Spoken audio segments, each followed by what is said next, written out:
bueno, seguimos con el misterio de la bestia, porque la semana pasada me enfadé tanto que lo dejé y me fui. Y lo dejé a medias. Y sí, me enfadé muchísimo porque me da mucha rabia de que el pueblo de Dios sea tan ciego que acepta al primer payaso que viene hablando de Cristo sin ninguna teología, sin hablar las cosas bíblicas, sino que hablan solo para endulzar el oído y para engañar al pueblo de Dios. Y me da tanto coraje que cogí y me fui muy enfadado. Estamos viviendo momentos muy, muy, muy malos, muy malos. Nosotros tenemos relación con muchos pastores de sana doctrina, tanto de España como de México, como de otras partes del mundo. Los estamos siguiendo, vemos sus predicaciones y estamos todos de acuerdo en una cosa, en que la apostasía ha llegado a un punto culmino en estos momentos. El pueblo de Dios está tan confundido que no sabe lo que es bueno, lo que es malo, si es bueno tirarse por el suelo, si no lo es, si a lo mejor hablar en alemán es bueno o no lo es, o si saltar y brincar es bueno, o si estar de rodillas es bueno. Llegamos a un momento de confusión total por desconocer la palabra de Dios. Jesús lo dijo clarísimo: cuando yo venga, ¿encontraré fe en la tierra? O mejor dicho, ¿qué tipo de fe encontraré cuando yo venga? ¿Qué tipo de fe encontraré cuando yo venga? Hermanos, y eso es el motivo de ir para allá, para seguir predicando. Y este es el motivo por el cual seguimos predicando la verdad de la palabra de Dios a través de las redes sociales. Porque uno, que se le abra, que se le ilumine, que se le caigan las barreras mentales, es suficiente para que en el cielo haya una fiesta en los ángeles delante del Señor, tal como dice su palabra. Y en Apocalipsis capítulo 17,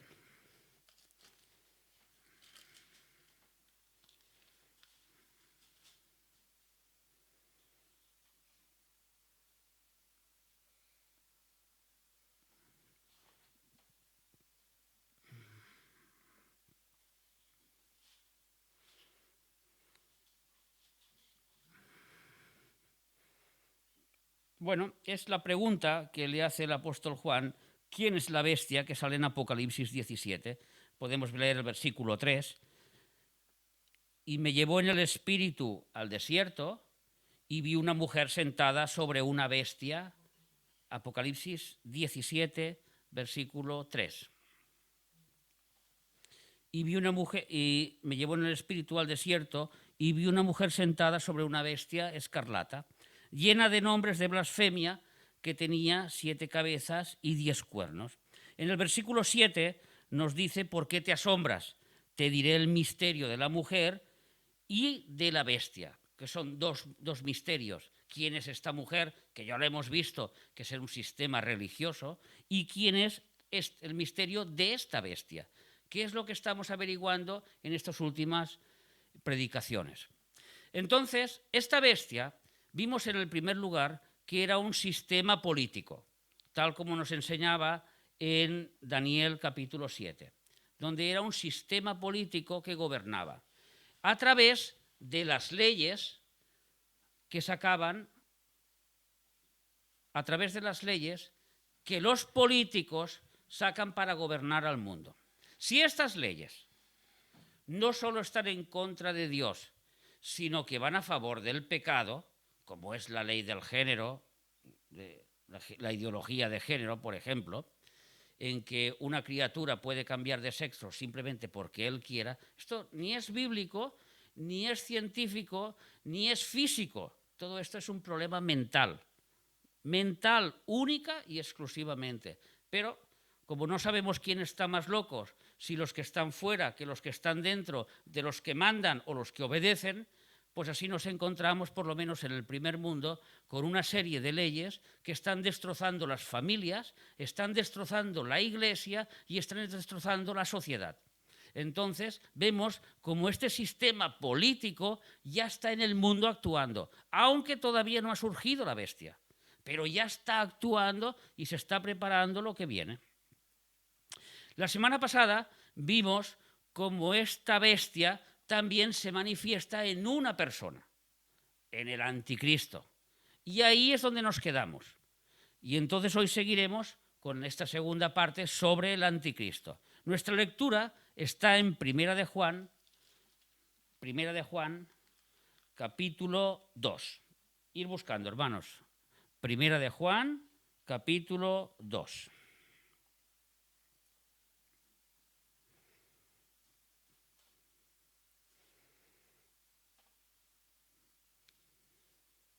¿Lo tienes ya?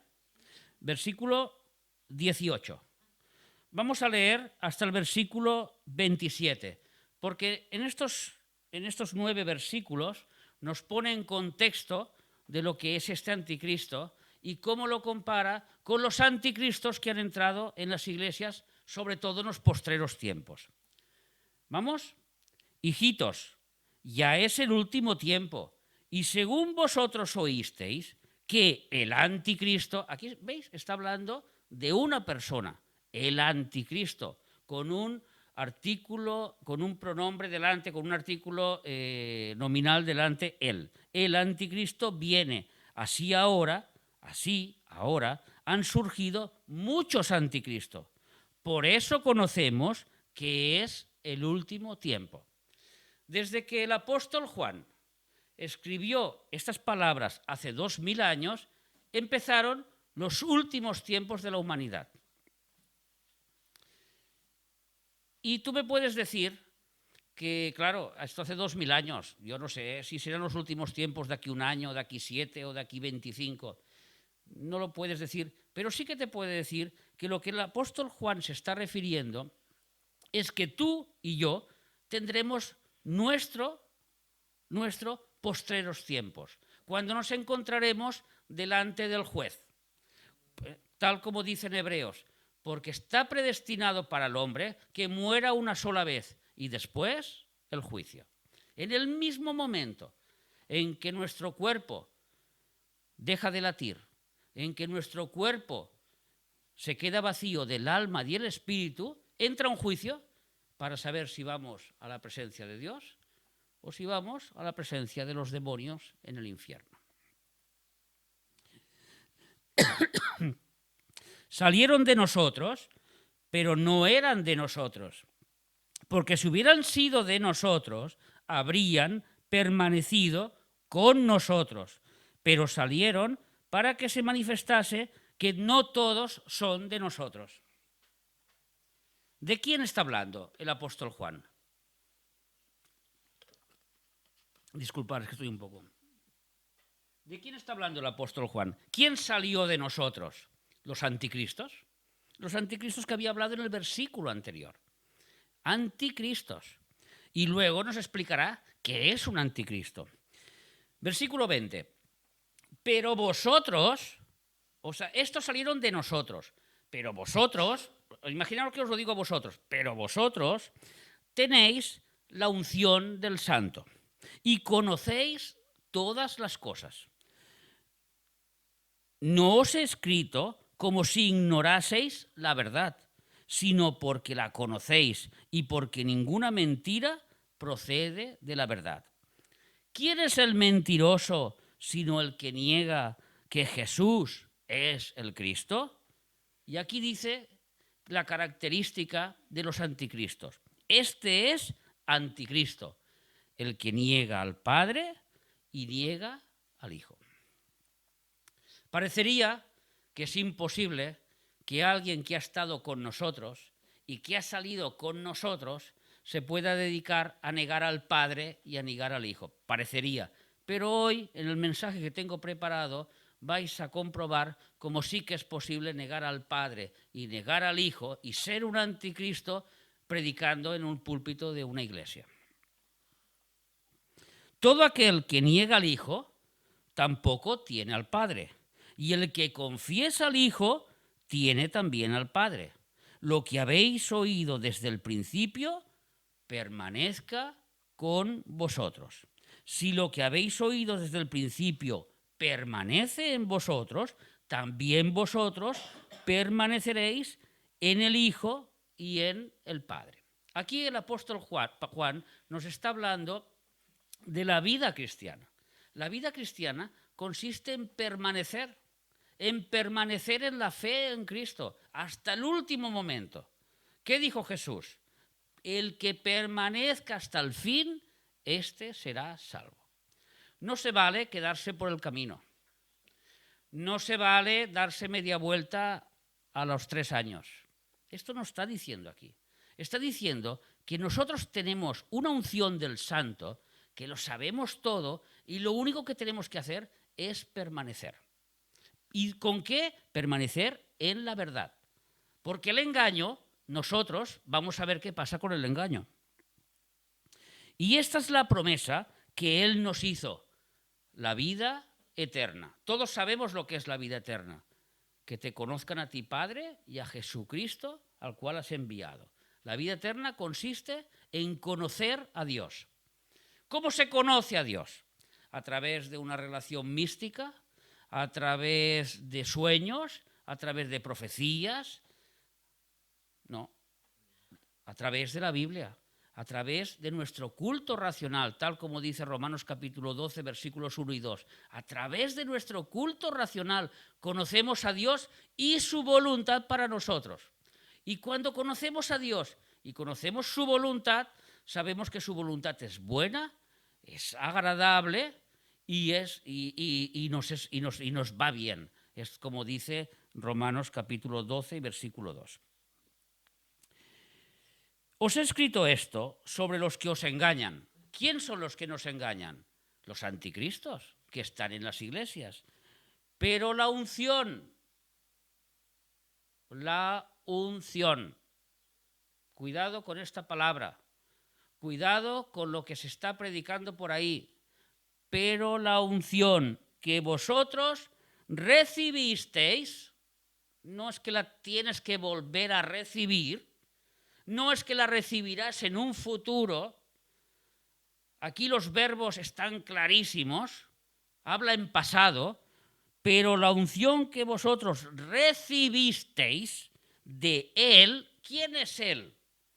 Del Señor Jesucristo, cuando entró a morar en nuestros corazones. En ese momento entró la unción a nosotros. ¿Y qué le pasa a esta unción? Permanece en vosotros. ¿Sabéis lo que significa la palabra permanecer? La palabra permanecer significa de que está continuamente en el lugar donde está puesto. Por ejemplo, esta pantalla permanece en su lugar porque está anclada a este púlpito. Y si no viene nadie y si no ocurre nada, esta pantalla permanecerá aquí hasta el final. ¿Lo entendemos? Y cuando nosotros recibimos al Espíritu Santo, que es la unción del Santo, tal como nos ha dicho el versículo 20, esta unción del Santo que nos enseña todas las cosas y que no hace falta que nadie nos enseñe, y ahora entenderemos todo eso fácilmente, resulta que permanece en nosotros. No es que se va y se viene. Y podemos decir, ¿pero por qué Juan, el apóstol Juan, escribe que permanece en nosotros? Mirad, cuando el apóstol Juan y los apóstoles empezaron con la iglesia, se encontraron de que el Espíritu Santo, la promesa del Espíritu Santo que se le había dado a Abraham, en ti serán benditas todas las familias, ¿de dónde? De la tierra. Esa promesa había llegado a los gentiles. La confusión fue de tal magnitud que tuvieron que hacer un concilio, que está en Hechos de los Apóstoles, capítulo 12, y tuvieron que hacer un concilio para saber qué pasaba con estos gentiles. ¿Sabéis cuál fue el resultado de ese concilio? Que llegaron a un acuerdo los apóstoles y el Espíritu Santo, así lo dice, los apóstoles y el Espíritu Santo llegaron a un acuerdo que a los gentiles no se les pondría ninguna carga encima. No tendrían que circuncidarse, no tendrían que cuidar el sábado, no tendrían que hacer las leyes, obedecer las leyes rituales. Sin embargo, sí que por ser cristianos y por tener el sello del Espíritu Santo, tenemos que obedecer las leyes morales. Las leyes morales del Antiguo Testamento siguen muy vigentes para la Iglesia. Ahora, las leyes rituales ya no lo son. Nosotros no tenemos que celebrar fiestas, nosotros no tenemos que celebrar sábados, nosotros no tenemos que celebrar, ¿cómo se llama esto ahora? Circuncisión. Nosotros no tenemos que celebrar nada de todo eso, porque todo eso lo celebró Cristo por nosotros y nos lo dio por gracia. Ahora nosotros solo tenemos que crecer en el Evangelio, que crecer en Cristo. Así nos lo explican todas las cartas del Nuevo Testamento. Y cuando el apóstol Juan está explicando que la unción que vosotros recibisteis de él permanece en vosotros, está explicando que en el Antiguo Testamento, ya lo hemos hablado esto, Sansón era un chico delgadito, seguramente normal y corriente. Y venía el Espíritu Santo y tenía la fuerza de 1000 hombres. Y se iba el Espíritu Santo y se quedaba sin nada. Su fuerza no estaba en el pelo. El pelo era como si dijéramos su santidad delante de su vida. Él era nazareno, estaba dedicado a Jehová. Entonces el pelo era como si fuera la muestra de su santidad. Pero ahí no estaba la fuerza. La fuerza estaba en el Espíritu Santo cuando venía sobre él. Pero este Espíritu Santo venía y se iba. Pero en el Nuevo Testamento, cuando Jesús les prometió a los apóstoles, pero yo os enviaré a otro consolador para que esté con vosotros hasta el final de los tiempos. No se tiene que ir. El consolador ya vino en Pentecostés, 50 días después de la resurrección de Cristo, vino para quedarse y creó la primera creación que hizo el Espíritu Santo, fue la iglesia del Cristo, la iglesia del Cordero. Esto creó mucha confusión con los judíos, que también se convirtieron, pero ellos creían que tenían que seguir sus normas de conducta legales que les habían enseñado. Seguimos. Y no tenéis necesidad de que nadie os enseñe. Le está hablando a los cristianos. Vosotros, nadie os tiene que enseñar. Así como la unción misma os enseña todas las cosas y es verdadera y no es mentira. Según ella os ha enseñado, permaneced en él. ¿Veis? La palabra permaneced, ¿en quién? En Cristo. ¿Quién es un cristiano? El que permanece hasta el fin. Puedes caer, puedes pecar, no voluntariamente, puedes pecar. Nadie es perfecto, el único fue Cristo. Si hemos pecado, dice el apóstol Juan, abogado tenemos en el cielo, y Él es fiel y justo para perdonar nuestros pecados si se lo confesamos. Confesar los pecados a Dios, a Jesús, significa que nos arrepentimos y nos ponemos de acuerdo con Él. Y lo que Jesús llama pecado, yo lo llamo pecado. Y lo que a Jesús no le gusta, a mí tampoco me gusta. Eso es lo que está hablando el apóstol Juan de si confesamos nuestros pecados. Muy bien. Después de esta lectura, que es nuestra base de quién son los anticristos, vamos a ver por qué dice que salieron de nosotros. No eran de nosotros, pero salieron de nosotros. Y esto lo explicó muy claramente el apóstol Pablo en Hechos de los Apóstoles. ¿Buscas? Hechos de los Apóstoles, capítulo 20, versículos del 29 al 30. Cuando después de unos años estando en la iglesia de Éfeso, se estaba despidiendo y ya les dijo que no lo volverían a ver. Vamos a leer. Hechos, capítulo 20, versículos del 29 al 30.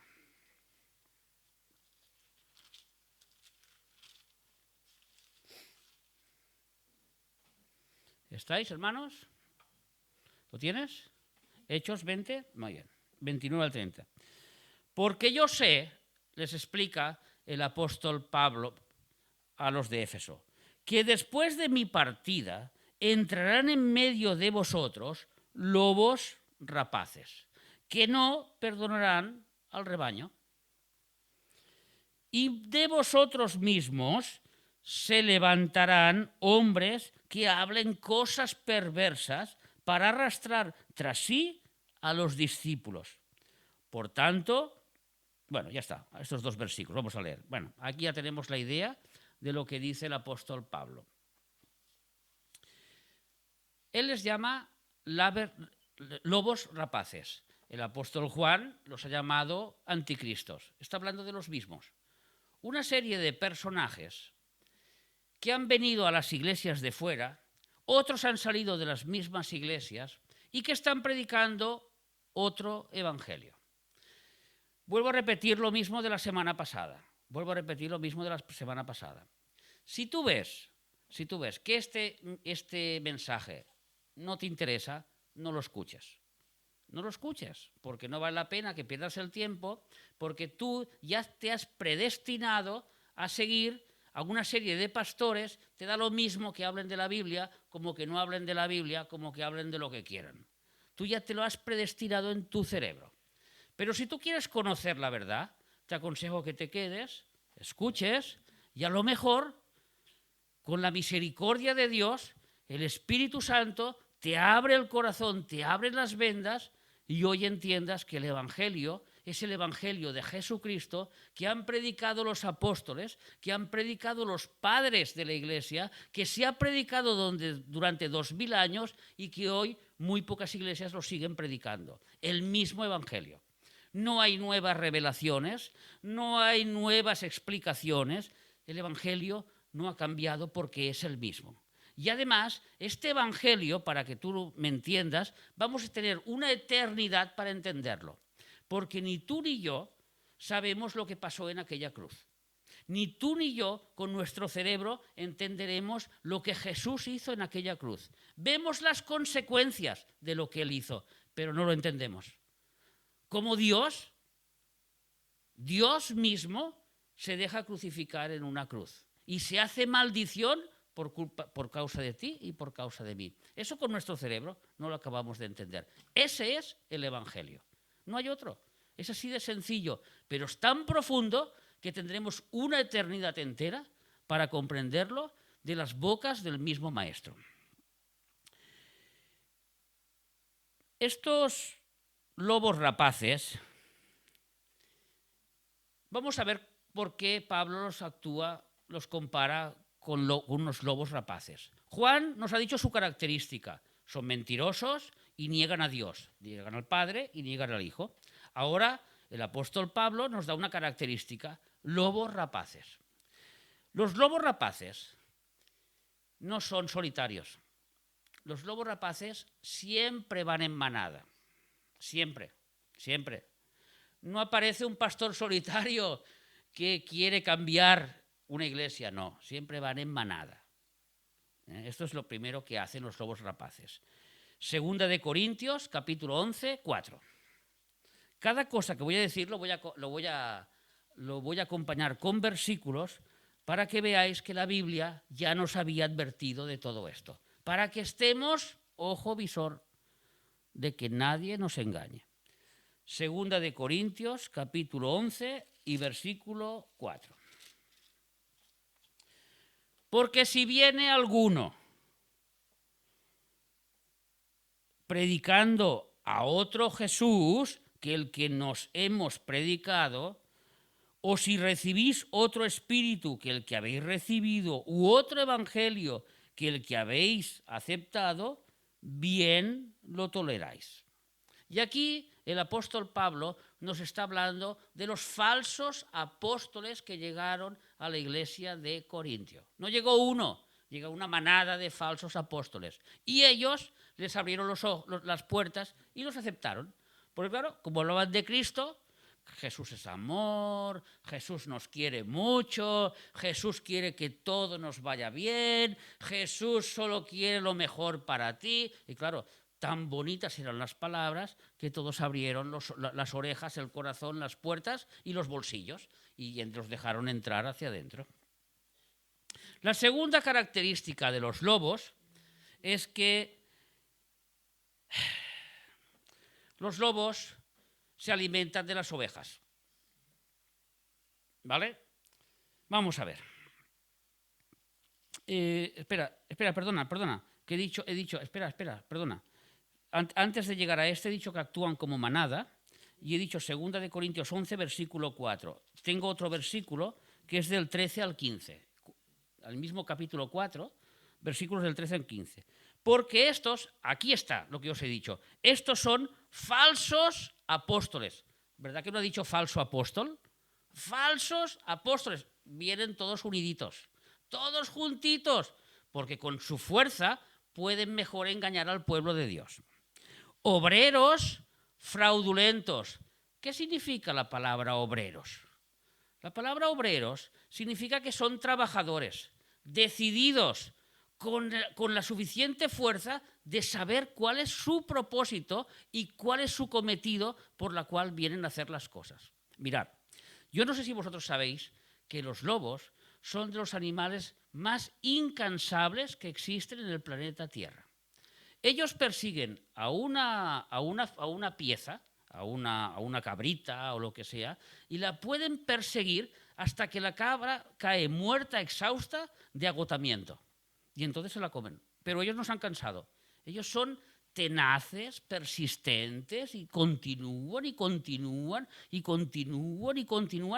pueden hacer miles de kilómetros sin cansarse. Son obreros.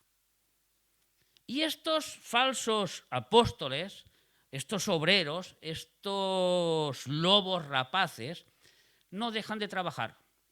Y ese trabajo es lo que engaña a los cristianos. Porque dicen, ¿cómo es posible que este hombre sea un falso apóstol cuando yo veo la diligencia con que trabaja? Y no para de trabajar, y no para de hacer, pero su diligencia ya veremos luego para qué es. Eso lo veremos luego en un momentito. Obreros fraudulentos que se disfrazan como ¿qué? ¿Apóstoles de qué? De Cristo. Lo siento, yo no tengo la culpa que en el siglo XXI haya más apóstoles que cristianos. Yo no tengo la culpa de esto.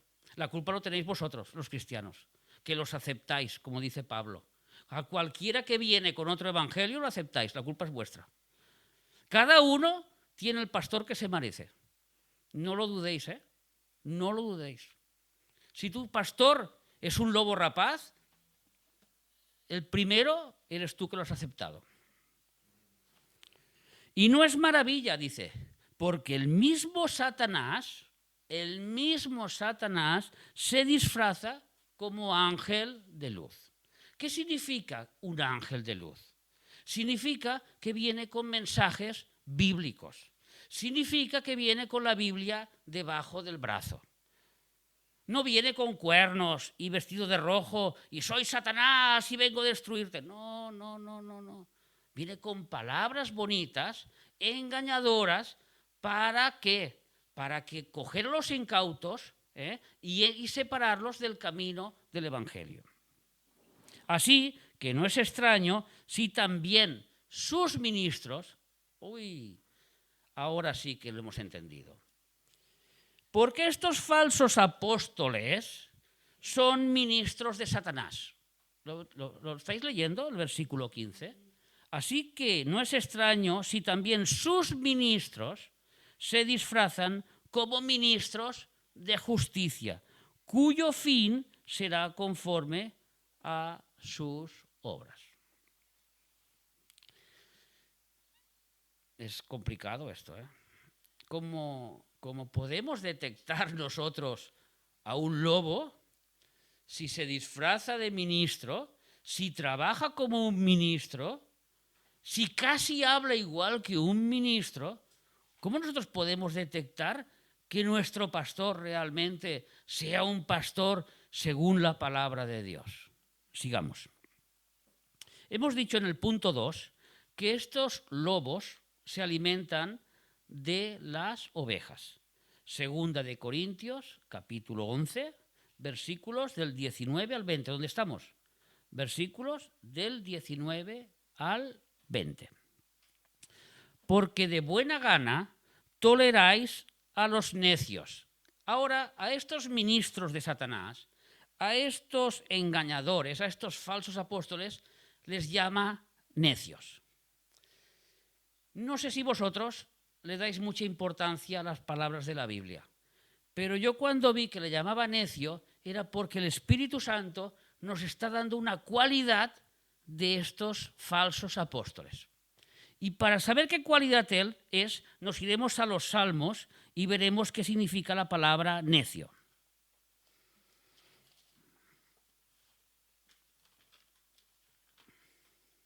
Si no me equivoco es el Salmo 14.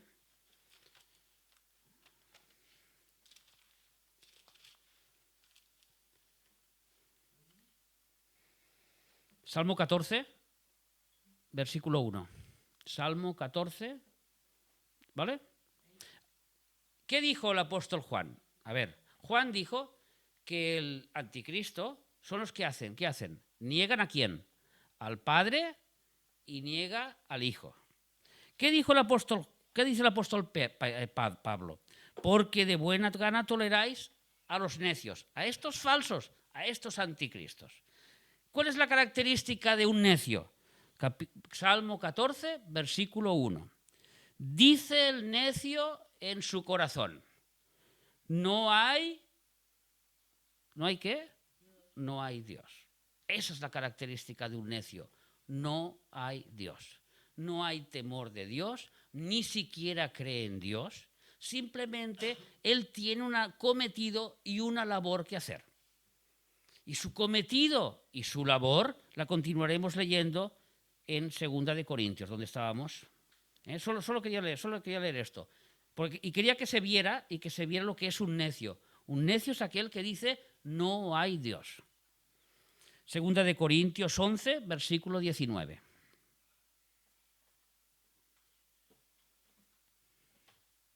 ¿Sí?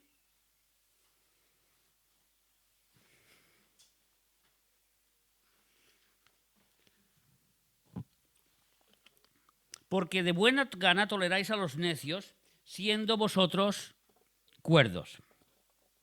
Pues toleráis si alguno, y ahora da una serie de características. A ver si me escucháis y en vuestra iglesia os suena algo de esto. Os esclaviza. ¿Qué significa esclavizar? Que nos obligan a hacer cosas que no queremos hacer. Tienes que ayunar los miércoles porque tú eres el encargado de la oración de no sé qué. Tienes que hacer aquello porque el pastor te dice que lo tienes que hacer. Tienes que hacer lo otro, tienes que hacer no sé qué, no tienes que hacer aquello y te van metiendo en una cárcel y tu libertad en Cristo te la van comprimiendo. Esa es la primera característica de estos anticristos. Nos meten a las iglesias en cárceles y entonces están encarcelados y no pueden moverse porque son, como he dicho, esclavos.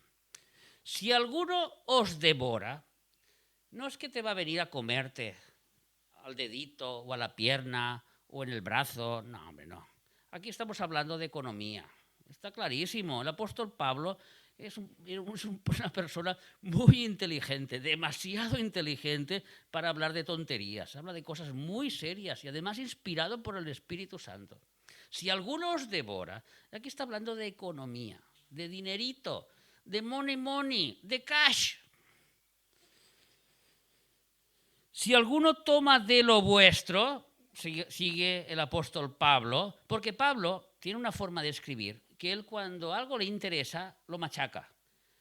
Sobre esto, sobre esto, sobre esto, sobre esto, hasta el que está escuchando dice, es que ya lo he entendido, ya lo he entendido. Así escribe el apóstol Pablo. Entonces dice, si alguno os esclaviza, si alguno os devora el poquito dinerito que tenéis, si alguno toma de lo vuestro, si alguno enaltece, si alguno os da de bofetadas, para vergüenza mía lo digo, para eso fuimos demasiado débiles, pero lo que a otro tengo osadía hablo con locura, también yo tengo osadía. Aquí está hablando el apóstol porque le está escribiendo a los corintios y está exponiendo a estos falsos apóstoles con la forma en que a él lo trataban a él. Hemos dicho 2 Corintios 11 y 20. Muy bien, esos dos versículos. Muy bien, muy bien. ¿Lo veis? Las características de estos falsos, de estos anticristos, ¿cuál es? Saquear las iglesias, ni más ni menos. Alimentarse como los lobos se alimentan de las ovejas. No le interesa el bienestar de las ovejas. Eso es una mentira. Ellos trabajan muy bien sabiendo lo que hacen, la manada. Muy bien saben lo que hacen. Y lo que hacen es saquear al pueblo de Dios. ¿Qué hemos dicho en las ofrendas? ¿Qué hemos dicho en las ofrendas? Que el nivel del pastor tiene que estar con el nivel de la congregación. Si tenemos una congregación en Estados Unidos, en la zona de Miami, o en la zona de Florida, o en la zona de Nueva York, o tenemos alguna congregación, digamos, en la zona rica de España, en Barcelona, o podemos decir en Madrid, y la congregación económicamente está bien porque el Señor los ha bendecido, es normal que su pastor esté al nivel de su congregación. No es el estándar de todas las congregaciones, porque en la China, donde la iglesia es perseguida, el pastor es perseguido al mismo nivel que los cristianos. Y su nivel está al nivel de los cristianos. No está al estándar europeo o de Estados Unidos. Entonces, que nadie os engañe. Cada uno según el estándar que está actuando. ¿Lo vemos eso? Seguimos. Estos lobos, yo como me gustan mucho los reportajes de la naturaleza y los continúo y me gusta mucho, resulta que estos lobos tienen técnicas de caza. Ellos actúan en manada. Ellos se alimentan de las ovejas. Y ellos tienen unas técnicas de caza muy marcadas. Vamos a ver 4 técnicas de caza de estos lobos rapaces que han entrado en las iglesias para devorar a los incautos, para devorar a los cristianos, para esclavizarlos y robarles todo su dinero, todo lo que puedan. Primera característica o primera técnica de caza que ellos tienen es hacer creer al cristiano que es superior a su condición espiritual. ¿Estáis escuchando? Hacer creer la autoestima y el valor de un cristiano por encima de lo normal. ¿Y cómo lo hacen esto? Dando ministerios a los hombres, por ministerios de hombres. Mi hermana ha tenido que salir un momento, siento mucho que no salga en televisión, en la pantalla, pero voy a leer un versículo rápido de Gálatas y enseguida entenderemos lo que estoy diciendo. Gálatas capítulo 1 y versículo 1. Pablo, apóstol, no de hombres, ni por el hombre, sino por Jesucristo y por Dios el Padre, que lo resucitó de los muertos. Los ministerios vienen de Dios, no vienen de los hombres. Los ministerios vienen de Dios. El pastorado viene de Dios directamente al corazón de la persona, no viene de los hombres. Si a ti te han engañado y te han dicho que eres, como dicen los, es que esta frase se me gusta mucho, como dicen los mexicanos, el papucho de papuchos, que tú eres el mejorcito de todos, y te han engañado con lisonjas y te han dado el ministerio, pues yo qué sé de qué, de limpiar no sé, lo que sea, cualquier ministerio, ¿me entiendes? Examina tu corazón a la luz de la palabra. ¿Realmente tú tienes ese ministerio? ¿O es que ese ministerio te hace sentir bien, te hace sentir valorado y tú crees que como ya tienes ese ministerio, eres una persona importante? ¿Ah? Romanos 12:3. Es que el apóstol Pablo es muy inteligente, ¿eh? A él no lo pillaban tan fácil.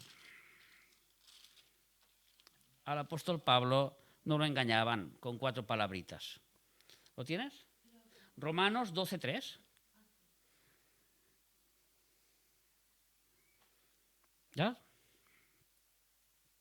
Digo, pues, por la gracia que me es dada, a cada cual que está entre vosotros, escucha lo que dice, que no tenga más alto concepto de sí que el que debe de tener.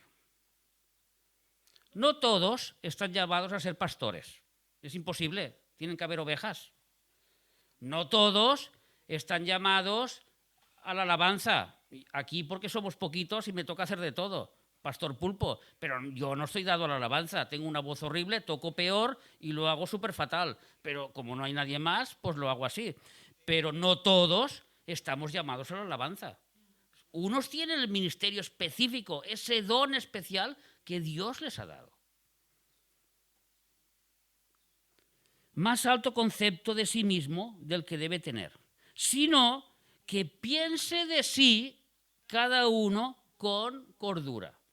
Con cordura significa con el cerebro, no con el espíritu ni con el alma, sino con el cerebro. Y diciendo, ¿qué es lo que yo estoy haciendo? ¿Qué es lo que yo estoy haciendo en la iglesia? ¿Realmente lo que yo estoy haciendo en la iglesia es lo que Dios quiere que sea para mí? ¿O es porque a alguien le interesa que yo haga lo que haga, porque le interesa alimentarse de la lana de las ovejas? ¿Lo vemos? ¿Lo entendemos esto? Conforme a la medida de fe que Dios repartió a cada uno. Repito el versículo, porque a lo mejor muchos no lo entendéis esto. Conforme a la medida, hay medidas, uno es así, otros así, otros así, de fe, la fe que Dios repartió, no los hombres, no la imposición de manos. No te pueden impartir la fe. Es imposible, no existe. La Biblia dice la fe que Dios repartió a cada uno. A quien Él quiso, como Él quiso, bajo su soberanía, porque es Dios. A ti te dio un poquito, a Maribí le dio un muchito, a mi madre le dio 2 toneladas y a mí me dio un poquitito. Cada uno, la fe que tenemos, según Dios nos ha repartido, como a Él le ha dado la gana. No porque ha venido el pastor de turno a repartir la fe.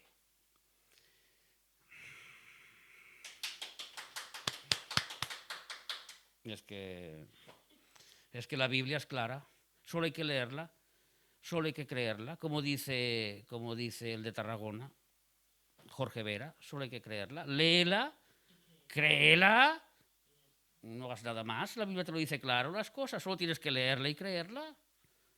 El apóstol Pablo era muy inteligente. Primera característica, hacerte creer lo que no eres.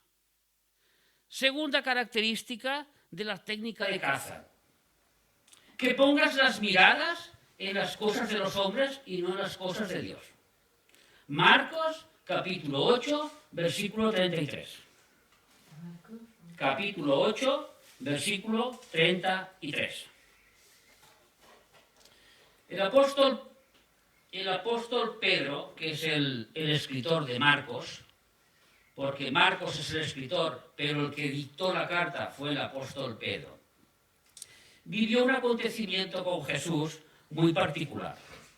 Cuando Jesús le estaba explicando, mira, es necesario que yo sufra, que yo muera, me van a hacer daño, llegaremos a Jerusalén y me cogerán, me harán daño, me crucificarán, pero vosotros tranquilos, resucitaré al tercer día. Y llega el apóstol Pedro y coge al maestro de parte y lo separa del grupito. Y le dice, hombre, Señor, que no dejes que te pasen estas cosas a ti. Nosotros te amamos mucho. Y entonces Jesús dice, pero él, Jesucristo, volviéndose y mirando a los discípulos, reprendió a Pedro diciendo, quítate de delante de mí, Satanás. Así le dijo a Pedro. Porque no pones la mirada en las cosas de Dios, sino en las cosas de los hombres. Esta es la segunda característica. ¿Y cuáles son las cosas de los hombres?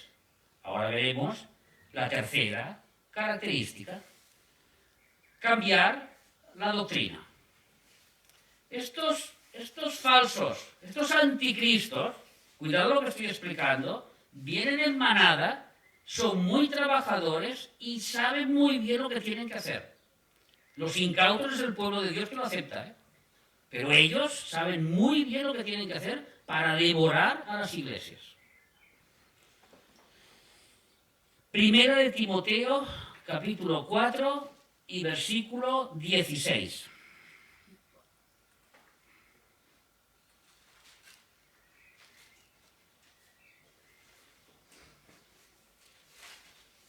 ¿Lo tenemos? 4:16. Pablo le escribe a Timoteo: ten cuidado de ti mismo y de la doctrina.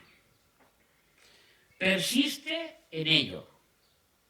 Pues haciendo esto, ¿haciendo qué? Persistiendo en la doctrina, indagando de que la doctrina que él aprendió, siguiendo y enseñándola, no cambiándola por unas nuevas revelaciones, por unas nuevas enseñanzas, porque ya en aquella época ya había nuevas enseñanzas, pero el apóstol Pablo, antes de morir, que le escribe esta carta a Timoteo, le está diciendo: persiste en la buena doctrina.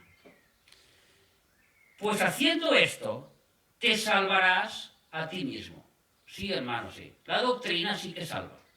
Sí. Porque la doctrina se predica al verdadero Jesucristo. Y como nosotros tenemos fe en el verdadero Jesucristo es el que nos salva. Pero si viene otro, como hemos leído en Corintios, enseñando a otro Jesucristo, bien que lo toleráis. Y ese otro Jesucristo no es la buena doctrina y no te puede salvar. Te vas directo al infierno. Por muchos ayunos que hagas, por muchas ofrendas que hagas, por muchos ministerios que hagas, te vas de cabeza al infierno, abajo, allí. Porque te han engañado y te has creído la mentira. Aquí se dice: te has comido el anzuelo y el sedal a un pececito. Y cuando te los tiran, ya estás cogido. Has sido atrapado. Versículo Maribí, mismo capítulo, versículo 6. ¿Lo tienes? Versículo 6. Si esto enseñas a los hermanos, Timoteo, serás buen ministro de Jesucristo, nutrido con las palabras de la fe y de la buena doctrina que has seguido. La doctrina se sigue. La doctrina no es una cosa que está ahí, mira, es que aquellos dicen que hay que orar o lo otro. No, la doctrina se sigue. ¿Y cómo se aprende la doctrina? Desecha las fábulas profanas de viejas. Y entonces aquí le dice el secreto: ejercítate en la piedad. ¿Qué es la piedad? La vida del cristiano. No es nada más que eso. La piedad significa la vida del cristiano. Tú tienes que ejercitar la vida del cristiano, preparado para todas buenas obras. Tienes que tener una relación con Jesucristo. Tienes que leer la Biblia a diario, sistemáticamente. Cada semana me toca lo mismo. Si tú lees los Salmos, hoy lees el 1, mañana lees el 2, pasado lees el 3. No sirve poner el dedito, voy a leer aquí, eso no existe. Sistemáticamente. Y entonces el Espíritu Santo trabaja en tu esfuerzo. Esfuérzate y sé valiente, Josué. Medita en la palabra de Dios de día y de noche. Y todo lo que harás será de bendición. Amén. ¿No ves? Estos son los poquitos. Esto es como he dicho, la doctrina. Ellos vienen cambiando la doctrina. No les interesa que el pueblo de Dios estudie la Biblia sistemáticamente. Mira, voy a decir una aberración, va, porque es que justamente esta mañana estábamos hablando de esto. Hay una por ahí, una profetisa, no voy a decir el nombre, pero con el ejemplo que os voy a dar, todo el mundo sabréis de quién hablo. Que dice que Dios tiene tetas. Dice que Dios tiene unas tetas así gigantes como pelotas de playa. Y que los cristianos chupamos de las tetas de Dios. Pues bueno, estos son aberraciones que el pueblo de Dios se lo creen. Yo este vídeo lo he visto en internet. Y las hermanitas, todas estaban gritando eufóricas, amén, aleluya. Porque como ella decía el Shaddai y decía tonterías que no eran bíblicas, pero como endulzaba el oído, como había engañado la doctrina, y como todas las que habían allí no tenían idea de la doctrina, porque no les interesaba la doctrina, les interesa otras cosas, que lo vamos a ver a continuación, pues resulta que se creen la primera sandez que dicen. ¿Cómo es posible, Dios mío, que digan que Dios tiene tetas? Esa chica lo que miraba era pornografía por internet, en vez de buscar la predicación de la palabra, se equivocó de libro. Y cogió el Playboy o cogió otra revista pornográfica, porque no es normal esto. No es normal que en un púlpito se predique estas cosas. Esto son aberraciones. Y ya creo que todos sabéis de quién hablo. Ahora viene cuando entenderemos quiénes son estos falsos apóstoles, estos anticristos que han entrado en las iglesias, y ahora veremos cuál es su Dios. Romanos capítulo 16. Otra vez el apóstol Pablo. Romanos capítulo 16. Ahora veremos quiénes son estos sujetos. Versículo 16, versículo 17. Romanos 16, versículo 17 y 18. Mas os ruego, os suplico, os pido, hermanos, no primos, no está hablando a los primos, a los de fuera, está hablando a los de la iglesia, a los romanos de la iglesia. Os ruego, hermanos, que os fijéis en los que causan divisiones y tropiezos en contra de ¿qué? De la doctrina. Otra vez la doctrina. Que vosotros habéis aprendido.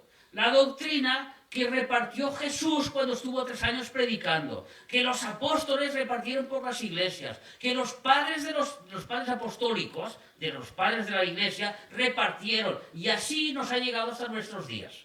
La doctrina, la sana doctrina, la única, no hay otra. Las demás son fraudulentas, engañadoras, que vosotros habéis aprendido y que os apartéis de ellos. Si tú las características que yo te he ido nombrando ves que en tu iglesia concuerdan, aquí Pablo te dice que os apartéis. Ya el Señor sabrá dónde te va a enviar. Pero lo primero que tienes que hacer es apartarte, porque un día más allí lo único que haces es envenenarte la mente y el espíritu. Y cada vez las fortalezas mentales son más fuertes y más difíciles de derribar. Porque tales personas, ¿quién son estas personas? Porque tales personas, ¿quién son estas personas? El anticristo del apóstol Juan, los lobos rapaces del apóstol Pablo, no sirven a nuestro Señor Jesucristo, sino a sus propios ¿qué? Vientres. ¿Y cómo lo hacen? Y con suaves palabras y lisonjas engañan los corazones de los ingenuos. Eres un ingenuo, no eres un cristiano, eres un ingenuo que te has dejado engañar por estos sinvergüenzas que lo único que les interesa es su bienestar económico. Eso es su trabajo. Eso es lo que vienen a hacer. Por eso vienen en manada. Por eso tienen sus técnicas de trabajo. Por eso hacen todo lo que hacen. Para saquear el bolsillo, porque eres un ingenuo. Y no eres un cristiano. Y te vas a ir al infierno. Así de claro. Y si apagas el teléfono, pues apágalo, me da lo mismo. Ya lo has oído. Te vas a ir al infierno.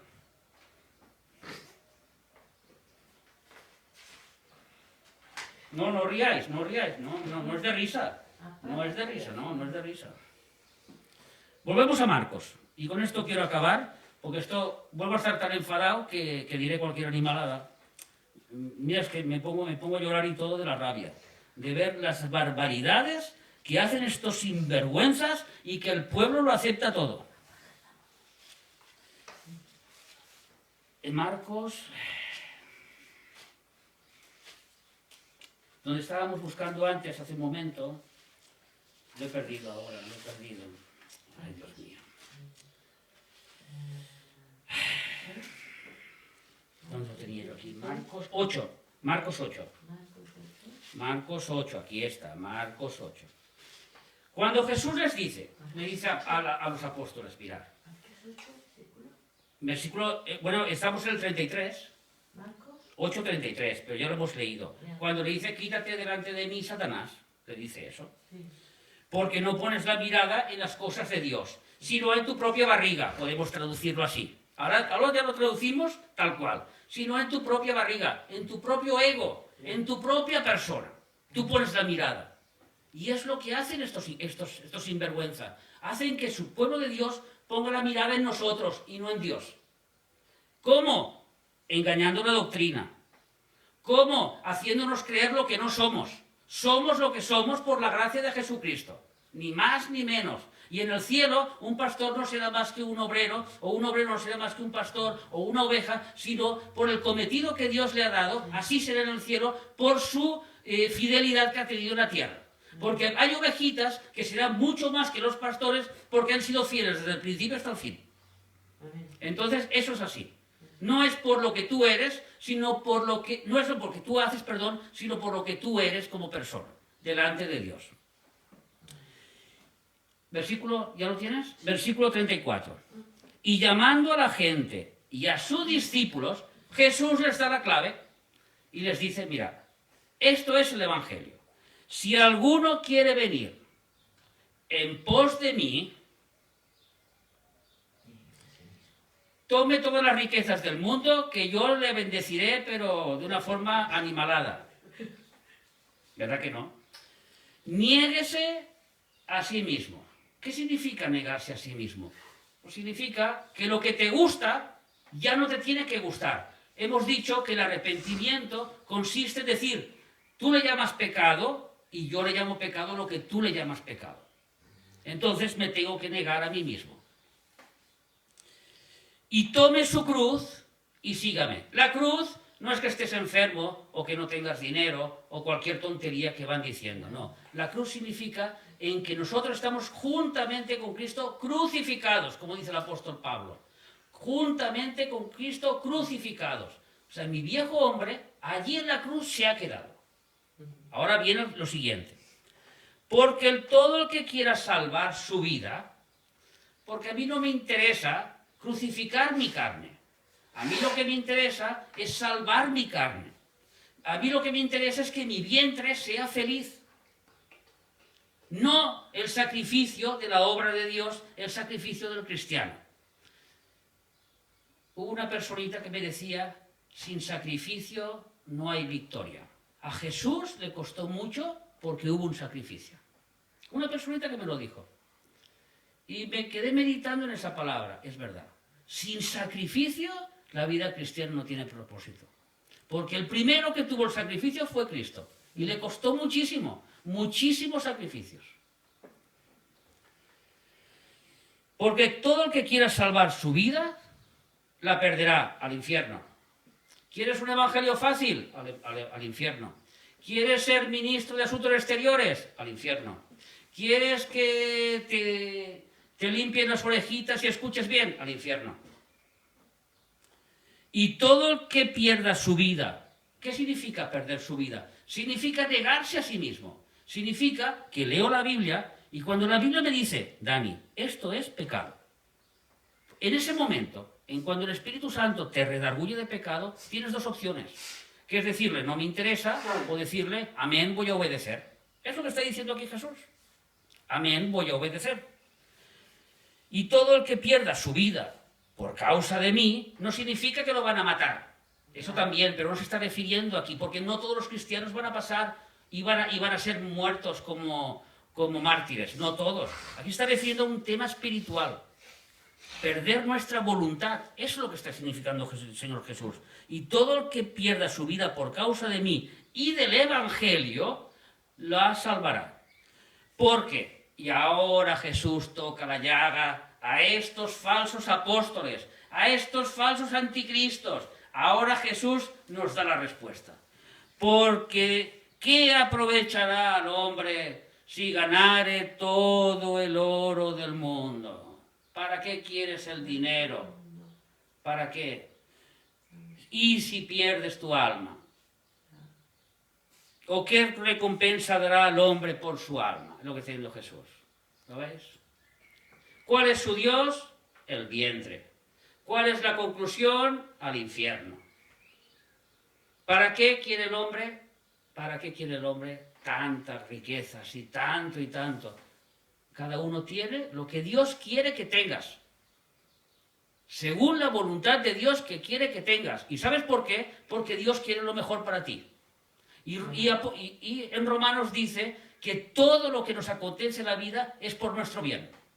Y si tú no tienes dinero, es porque no puedes tener dinero. Porque Dios sabe que si tienes dinero, te vas a ir al infierno. Entonces Dios prefiere no darte dinero, pero que tu alma se vaya al cielo. Y si tú estás enfermo y no te has sanado, es porque Dios te quiere enfermo y postrado. Porque si estuvieras sanado, estarías por este mundo saltando y te irías al infierno. Pero como Dios, bajo su misericordia, bajo su bondad y su amor, lo sabe, te tiene enfermo porque quiere que tu alma se vaya al cielo. ¿Lo entendemos? ¿Veis? Esto es el Evangelio. Lo otro es otro Evangelio. Otros ministros. Ministros del mismísimo Satanás. ¿Amén? Amén. No hay nada más que decir. Eso sí. Damos gracias. Padre nuestro que estás en los cielos. Gracias, Señor, porque... Bueno, tu palabra es tan clara, es que solo tenemos que leerla, Y ya tu palabra nos abre la mente, nos explica, nos abre el entendimiento y nos quita la mentira. Mira, Padre, cómo está tu iglesia, Padre. Míralo, por favor. Ten misericordia de tu iglesia. Que, por favor, muchos pastores prediquen la sana doctrina. Que muchos pastores prediquen al pueblo que necesitan santidad, que necesitan estar bajo tu perfecta voluntad, Padre. Padre, mira todos estos obreros fraudulentos, todos estos lobos rapaces, todos estos anticristos que han entrado a tu amada iglesia para robarla, para saquearla, para hacer una prostituta de ella, Padre. Por favor, Padre, ten misericordia de tu iglesia. Hoy te lo pedimos casi llorando. Ten misericordia de tu iglesia, por favor. Salva a los que tienes que salvar, Padre. Rescata a los que tienes que rescatar. Sácalos de toda esa inmundicia de pecado que lo único que hacen es corromper el alma y castigar al espíritu y llevarlos directamente al infierno. Padre, te lo pedimos en el nombre de Cristo Jesús, Señor nuestro. Amén. Amén. Bueno, quietos, Amén. que todavía estoy aquí. ¡Tururú! Que nos vamos. Y si el Señor no viene antes, el miércoles a las 7. Os quiero. Es tiempo de ofrenda. La obra de Dios se sostiene mediante su palabra y las ofrendas de toda la congregación. Desde aquí, la congregación Camino, Verdad y Vida, ayudamos a una misionera en África. Predicamos por las redes sociales. Enseñamos la palabra en nuestro seminario Camino, Verdad y Vida. Y nos congregamos en la iglesia que tenemos en la ciudad de Tortosa. Hermanos, cuando tú ofrendas, ayudas a la obra del Señor para poder predicar y así cumplir su gran mandamiento. Id y predicad a las naciones y haced discípulos y enseñarles lo que yo os he enseñado. Gracias por vuestra ofrenda. Aquí os dejo los enlaces y cómo poder realizarla. Que el Señor bendiga mucho vuestras vidas.